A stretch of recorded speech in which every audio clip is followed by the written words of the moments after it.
The perfect crime. He called himself the Night Stalker, a serial killer who preyed on women in the dark streets of Lagos, Nigeria.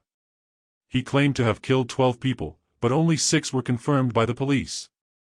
He taunted the authorities with anonymous letters, phone calls, and messages on social media, but none of his clues led to his capture. He was a master of disguise, a genius of hacking, and a lover of thrill. He was the perfect criminal. But he made one mistake. He underestimated his last victim. She was a young woman named Ada, a journalist who worked for a popular online news platform. She loved writing, especially investigative stories and exposés. She had a keen mind, a sharp eye, and a courageous spirit. She was the perfect target.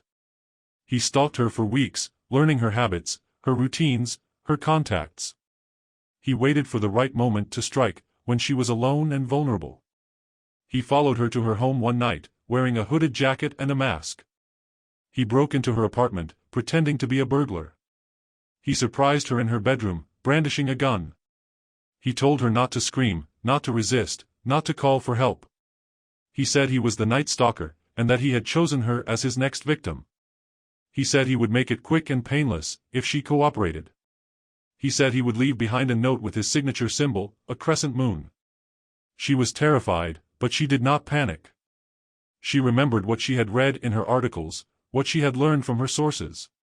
She knew he was lying. She knew he was not the Night Stalker. She knew he was an imposter. She knew because she had solved the Night Stalker case. She had cracked the code that had baffled the police and the public for months. She had discovered the true identity of the Night Stalker, and she had reported it to the authorities.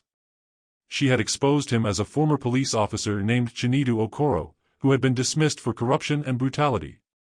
She knew this man was not Chinedu Okoro. She knew this man was a copycat. She knew this man was a fraud. And she knew how to stop him.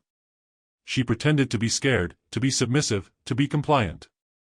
She agreed to do whatever he wanted, as long as he spared her life. She asked him to tell her more about himself, about his motives, about his methods. She asked him to show her his gun, his mask, his note. She asked him to explain his letters, his calls, his messages. She asked him to lower his guard. He did. He was flattered by her interest, by her admiration, by her fear. He thought he had found his perfect match, his perfect audience, his perfect victim. He thought he had fooled her, like he had fooled everyone else. He thought he had committed the perfect crime. He was wrong. As he talked, she listened. As he boasted, she nodded. As he gloated, she smiled. And as he leaned closer to her, she made her move.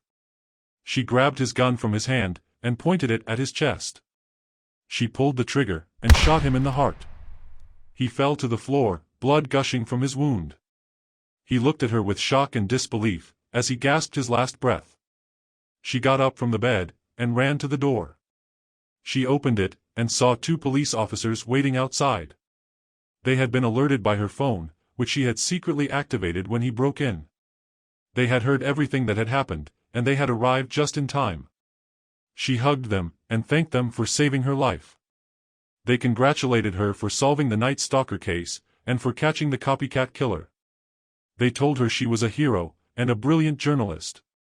She smiled, and felt a surge of relief and pride. She had done it. She had stopped him. She had survived the perfect crime.